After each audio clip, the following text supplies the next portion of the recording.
Lundi et l'amon, Namabota Bisika, Bozi occasion à côté la biso, quel boule mag, Sika Bozo se retrouver, Nakoye Baba actualité, Zali Kolekana, République démocratique du Congo.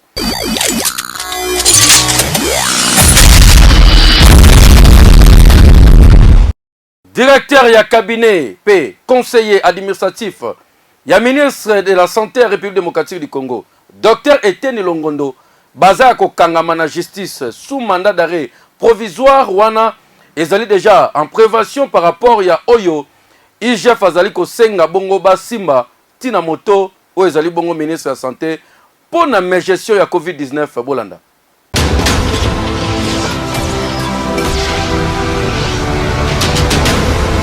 Molimo ya prison bondi melangai etelemi likolo ya ministère ya santé.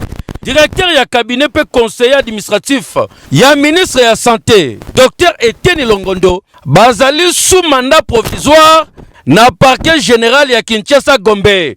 Bakangi bango pona bazali ko soupçonner bango na likambo etali achat ya ba véhicule utilitaire na cadre ya riposte contre la pandémie ya coronavirus selon ba information tozui. Côté à la communication, balobi que ministre Etienne Longondo nde atie bango na disposition à justice pour que bakende ko samba.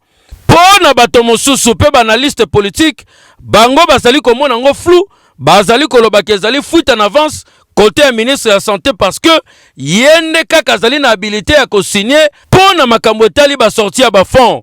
Ndenge nini asimbisa ba collaborateur na touche ye azala mobimba alors que yende mtazali ko signer pour na mbongo ebima.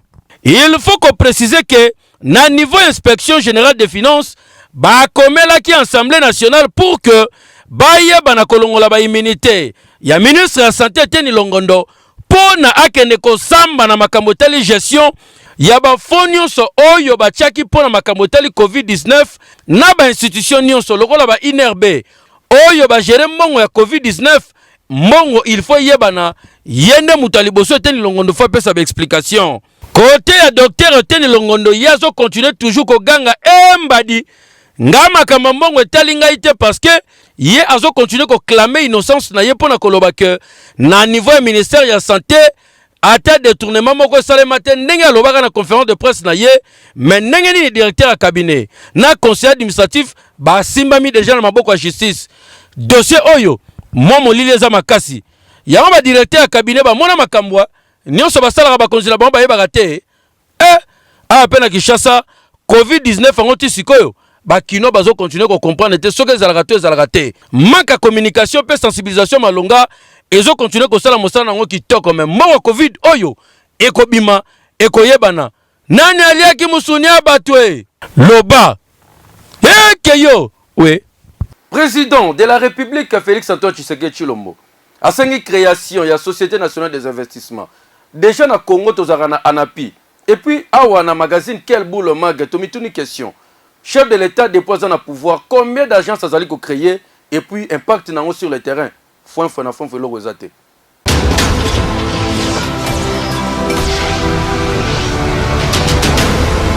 Félix Antoine Tshisekedi, après 50e réunion, a créé Agence Moussousou, toujours attaché à la présidence, Nakombo Yassini, c'est-à-dire Société nationale d'investissement. Annonce Salamaki week-end 25 septembre 2020, à travers compte rendu, il y a réunion de ministres. Mais rédaction, il y a quel boule mag. Après analyse naïe, et ça lui constate que l'agence est belé, où le président de la République a créé. Si le impact nango sur terrain ezala raté mususu kutu population aza komi tuna ezalaka nini ezalaka wapi et puis ba animateur nango ba nani ozu le rôle la transition écologique développement durable. Conseil présidentiel de veille stratégique c'est poup. Prévention et lutte contre la corruption appel. Nyonso wana oyo totangi eza ba agence attachée à la présidence. Oyo ti le résultat nango sur terrain et mona na raté. Lelo oyo tozoloba Agence Moussousou et créame oyo chef de l'État a pesa qui ordre na conseil des ministres eleki comme nango Société nationale d'investissement mais population aza komi tuna awa bo créer Société nationale pour na investissement alors anapiti na ye nini po bango nyonso objectif na bango ezali ko financer na secteur ya investissement likambo etali création ya bagence attachée à la présidence eza likambo monene oyo esengeli population congolaise akipe yango malamu po ekoki kozala nango mpe kosaleka. Programme ya mokonzi ya mboka Félix Antoine Tshisekedi ti lelo population ebele bazoye bango te mpe bazo comprendre te vision ya mboka ezali kokende ndenge nini.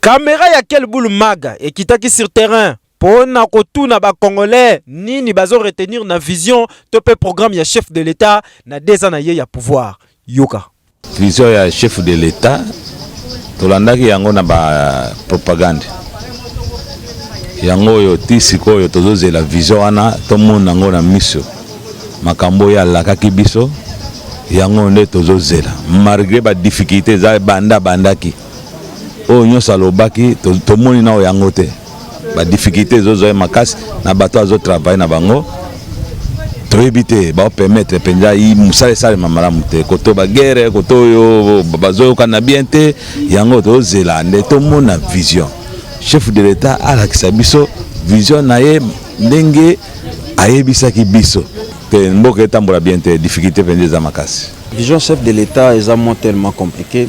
Toujours vivre dans des conditions malamu. Mais malheureusement, il y avait un moment, le président de la République, après cette vision il y a 100 jours, vraiment la population s'est plainte dans une action, les cas, dans la cité, partout, au monde, mais depuis 100 jours ici jusqu'à maintenant, tu comprends que les autres salamate.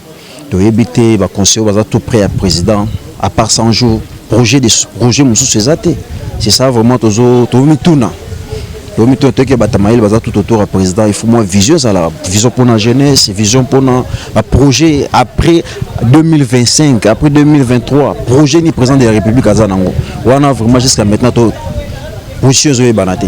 Bazo baebi ko communiquer na batu vision na bango te. Po batu baebake na vision na bango toki ko baza na ba indicateur o ya ko juger bango.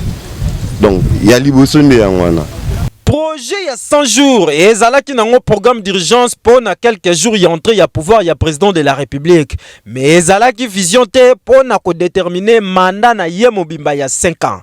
Awa population congolaise aza komituna ayebi kutu malamu te vision te pe programme to yebite dans 3 soki makambo ekosuka ndenge nini. Ekei Jean Bosco Kayombo Kayane, directeur général ya SNEL, azalaki sur terrain na mimosa pona kosolola na babone ya SNEL oyo bazalaki na badoléance ya kokomisa pa na Eder Numbi na reportage oyo.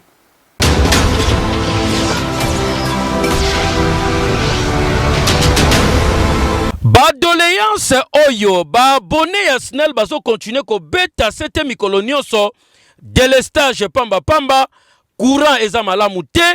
Ba journalier SNEL ba koma ko nyokola bango tongo poko pona ko kata ba courant et puis likambo ya ba départ unique o ezali ko favoriser fraude yango etindi numéro 1 ya SNEL Jean Bosco Kayombo Kayane yemoko akita elongona ba cadre na ye na mimosa pona ko solola na population akuna par rapport ya ba doléance oyo tongo midi poko babane ko betela yango c'était directeur général ya SNEL tanga komaki Lisole zali ko beta mana ba abonné na ye.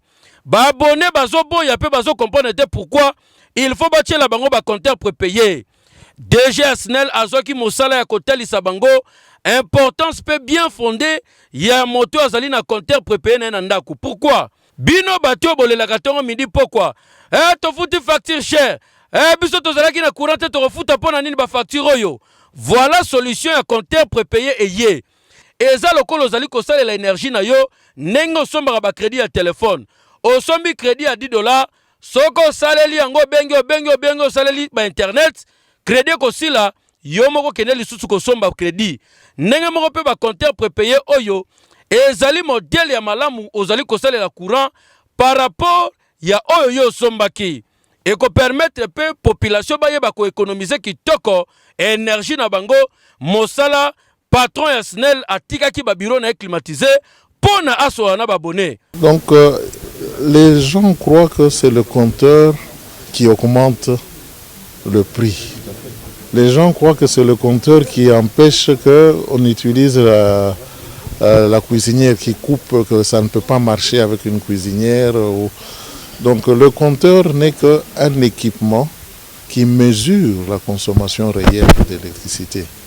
Si vous utilisez une cuisinière, le compteur va compter la consommation de la cuisinière. Mais avec l'ancien système, le forfait, la consommation réelle n'était pas mesurée.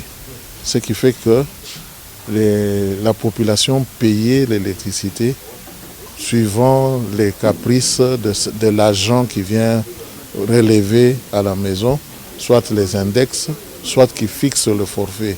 Et souvent, on était sous-payé, nous, SNEL, et la population consommait beaucoup et payait moins. Mais maintenant, avec le système de compteur, nous payerons la consommation réelle. Moko ya biso awa na Kamimoza, landaki directeur général pona ko tuna soki akoki koya kolimbola biso ndenge nini compteur prépayé et salemaka. Ya liboso directeur général atindaki ba expert naye. Bayaki to sololi mais to sepelaki penzate. Nde yango directeur général ye moko atunaki mokolo nini tokoki koyamba ye. Nde yango topesaki ye journée ya lelo na 10h ndenge pe asali atiki misala miaye nyonso aye kosola na biso. Et puis faut boyeba ke ezali mbala liboso tozaki na ba problème tozalaka na ba problème ebele ya courant ya fourniture ya énergie. Mais en tout cas ezali mbala liboso directeur général atiki bureau na ye aye kokutana na biso na Kamimoza. Yango epesi biso esengo ya koleka. Pe tolobi merci mingi na ye directeur général na ba délégation na yenyo sondenge ba pesi biso biano par rapport na ma préoccupation na biso. Après ma explication, Oyo, patron de la Société nationale d'électricité, il y a République démocratique du Congo, Jean Bosco Kayombo Kayan, l'homme du terrain, population très satisfaite par rapport à Oyo Nyon Sobayoki. Ba comprendre que ba compteur prépayé Oyo papa maman soko moni ba ko tchela yo ko banga te.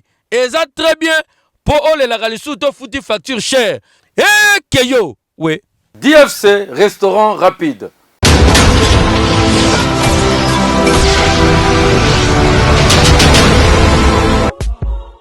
Kinshasa tunanga nini sambe ya ba restaurant na République démocratique du Congo Keyo DFC restaurant rapide pe VIP oyo eye kosilisa kiduka kisema na kisakata ya ba restaurant na Kinshasa po kolia na restaurant ezali lisusu lixte grâce ya restaurant DFC na déconfinement oyo restaurant DFC aye na mobange na promotion po na bakinois balia na moins cher jaboye zala na nute chaf 3000 composé na poulet plus frites plus boisson na $5 ya pamba demi poulet fumé plus frites plus boisson na $6 et bongo saucisse plus frites plus boisson na $3 ya pamba ozamo bimbo yo wapi ba restaurant DFC efongwamaka chaque jour ko banda tongo tipo kwa kota wana osali commande na yo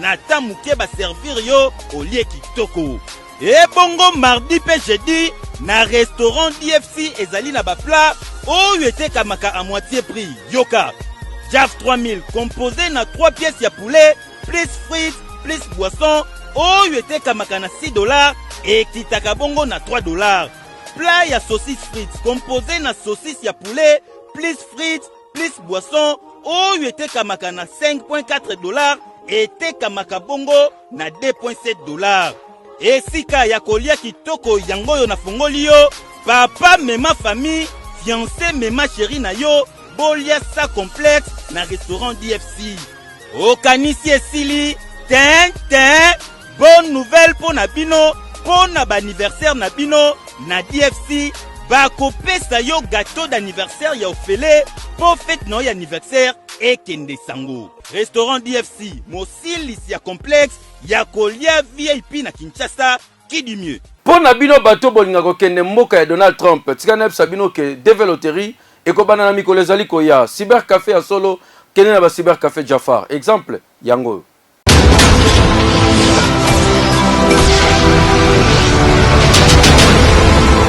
bana kini momone mwana ngai osimeo ndio batolanda na tango na otaki na crime na yo ko bwake na mapele oyo ye yo komona le mal en marche, pas mon bien. Donc, si le café Jaffa, tout ça, kaka nene toye bisani. Yango moni, ils sont à la carte cyber café Jaffa, tout la sabino va preuve. Simeon, il est ça, bana kino, bon, par rapport à la première.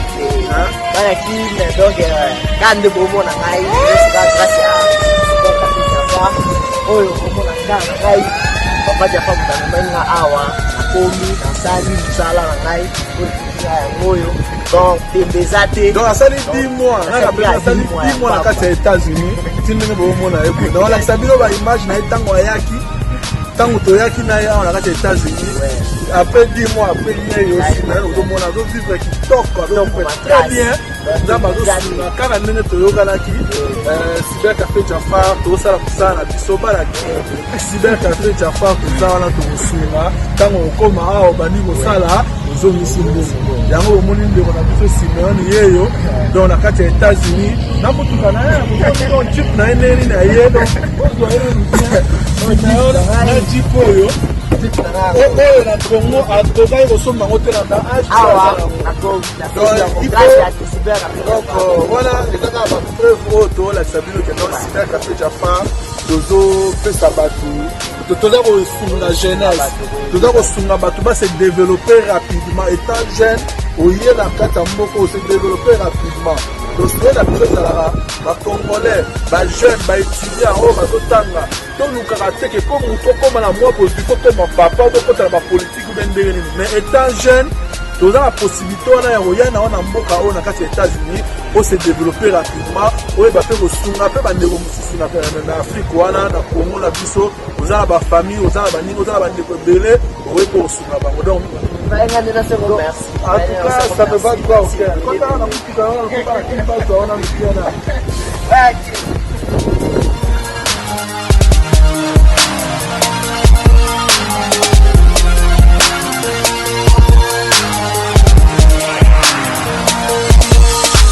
na matadi kibala tiyo ebebisi nzela population bazokamwa nzela ebebi mai ezobima nango donc gaspillage ya ofeleme na bandako ya bato mai ekomaka meme pa kokamwa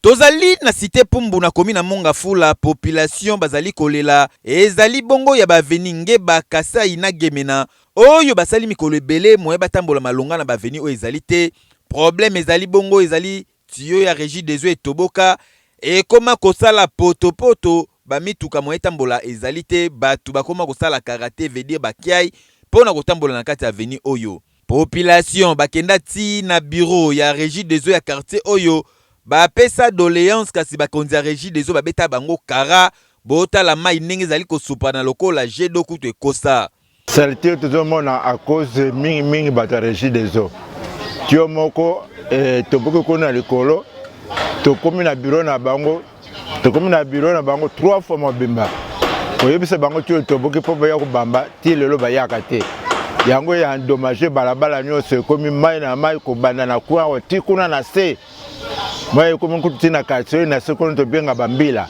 tosenga epa bakonzi ya régie des eaux baya noki te po situation toza nango eza kitoko te tala ndenge bato bazosote mai ezoleka na puis bametre kibe nyonso ezoleka est-ce que eza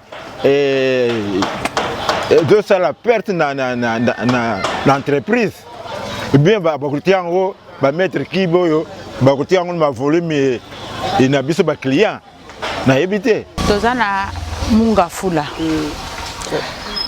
quartier Pumbu balabala Ngeba na Gemena na Kasai donc toza awa mai donc balabala oyo mai ekaukaka nango te mai ekaukaka te fuiti moko ezalaka awa soki batapusu bazoleka na bamatiti na bango soki baye kopusa pusu donc ekolaka mingi na tio wana donc soki bata régie des eaux baye bakangi donc après 2 jours etoboki omona le mususu pre le mususu 1 mois batarisi dezo bazomona na bango me bazokoya kokanga tio na bango te donc tokomaka potopoto na potopoto bayaka kosala bayaka na bango kosala soki basali omona le musu après 2 jours efongami nango lisusu lere kofongama na libela le mususu 1 mois 2 mois tozaka na kati ya potopoto bo potopoto donc moye kutu eza te donc moye kutu ya kotambola eza te. En tout cas bakonzi ya régie des eaux bomekana nukoluka solution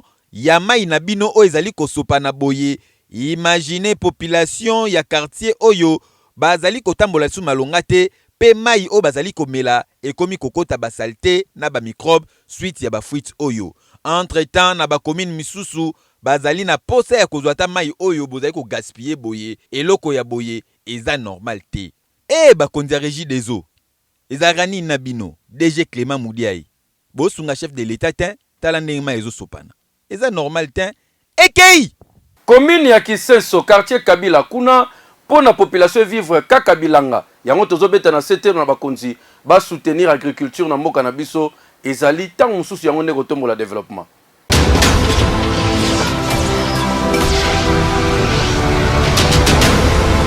Tozali na quartier Mujinga na commune ya Kisenso, terrain oyo bozali komona ezali terrain oyo ba mama basala kabilanga balona kabandunda ya ndenge na ndenge oyo bakinwa balingaka kolia. Balona kama tembele mukonzi ya bandunda bitekuteku épinard pe bandunda nyonso oyo batu balingaka bongo kolia na fufu pembe ya kimpemba. Kasi ya pasi pe mawezali ke ba mama oyo bazali na difficulté makasi ya terrain oyo po bakomi kolinga kobotola bango yango difficulté mususu ezali bongo ya bangrais chimique oyo ba utilizaka. Imaginez ndenge dollar bandi ko matana Kinshasa bangrais pe mati na marché ba communiquer boye. Terrain oyo ezalaki no terrain moko banda kuna sukati na suki eza terrain ya biso ya bilanga siko bilanga ngo ekoma bato moye basala bilanga eza te batie terrain ya bale siko toza na difficulté ka ya bato ndi baya ko déranger biso bato ya bale moye pe to samusa ya to kulona biloko boye kuta banyati kisi tozotia na bilanga en tout cas tozomona passe kisi omona sa kombi moko ya kisi ba otekela biso ba 2000 ba 1500 so ba 2000 ba 1500 na okotia mukalaboni na mukalamo soko ta 2000 déjà sa kombi bon soko za na 20 mikala 30 mikalo on ça dépense ya combien so ça ça ndé ba kisi pe ekita poto ça l'avantage mo ya malamu en tout cas moi ezati kisi otobana ko soma na valeur ya 500 francs kisi comme na 2500 kisi comme na 2500 et puis biloko to musala biso toza ko sala oyo toza ko tia kisi et comme koteka pe na ba prix moko oyo yango te.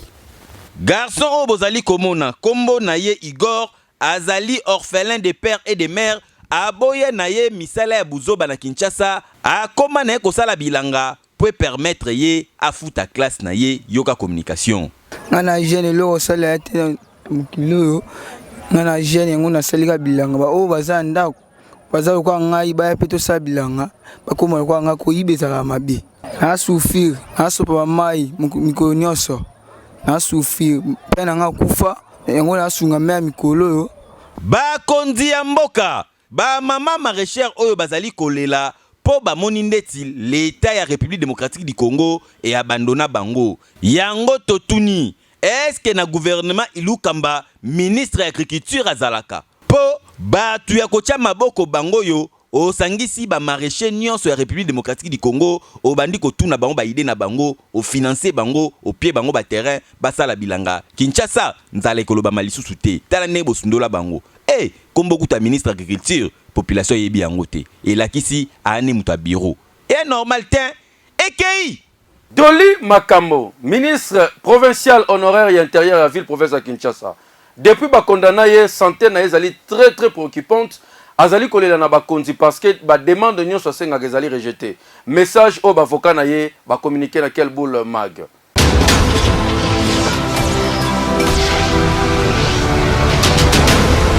État de droit au chef de l'État et la République démocratique du Congo, son excellence Félix Antoine Tshisekedi Tshilombo azali kobeta sete tongo butu moyi esengeli ekota na mitema pe na ba congolais nyonso kasi ezali na ba ennemi ya ba congolais oyo bazali kobeta état de droit oyo kara pe balingi komona yango te ezala appliqué lokola na dossier ya mona mboka Doli Makambo oyo azalaki bongo ministre provincial ya intérieur pe sécurité ya ville province ya Kinshasa oyo ti lelo azali na prison centrale ya Makala cependant mutu asalaka ba forfait azali libanda ti lelo non bakanga yete esengeli koyeba ke makambo yango esalemaki bongo le 30 octobre 2019 esika garde du corps ya Doli Makambo oyo azalaki na charge ya protéger ministre ya intérieur ya ville province ya Kinshasa asalaki abandon de poste atiki ministre na bureau na ye ya musala ye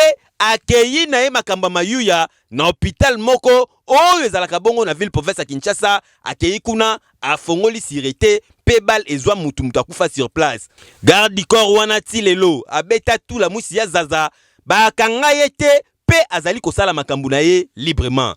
Entre-temps, ministre intérieur Doli Makambo ti lelo azali na CPRK azali ko croupir surtout que ba avocat na ye bakotsaka requête pour na kosenga mise en liberté provisoire na ye eloko justice ya RDC ba accordate yoka communication oyo ba avocat basalaka au cours ya procès. En fait, le 30 octobre 2019, Monsieur Doli Makambo se trouve dans son bureau. De ministre provincial de l'Intérieur. Lorsque, à plus de près de 15-20 km de son bureau, un incident se produit. Doli Makambo n'est pas un criminel pour être géré comme tel. Ontologiquement, il n'entre pas dans cette définition. Mais il est en détention. Et il souffre en détention. Si je vous ai écrit pour demander sa liberté provisoire, c'est essentiellement pour vous remettre en mémoire ce qui suit. Monsieur le Président, les décisions de la Cour d'ordre militaire ne sont pas susceptibles d'appel. Monsieur Doli Makambo est devant vous en matière de cassation. En tout cas, justice et tombolaka mboka yango esengeli justice ya République démocratique du Congo ezala équitable et salema pona ba congolais nyoso. Ekei page rose na quelle boule magia mokolelo tika to souhaiter joyeux anniversaire na Davina Sala Nzambi oyo azali ko fêter anniversaire na mokolo lelo na Sèvres na France na famille biso penso tozali ko fêter na ndenge na biso fête pesi lokumu pe merci na maman na yo azali mon épouse ma femme Tekero Nana Sala Badika esika bazali ko fêter une fois de plus joyeux anniversaire à toi Davina Sala Nzambi ma princesse.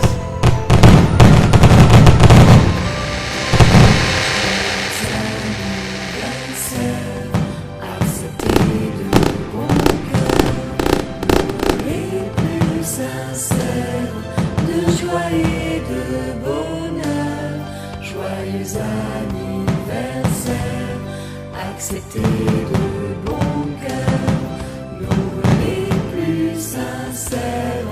Joyeux anniversaire.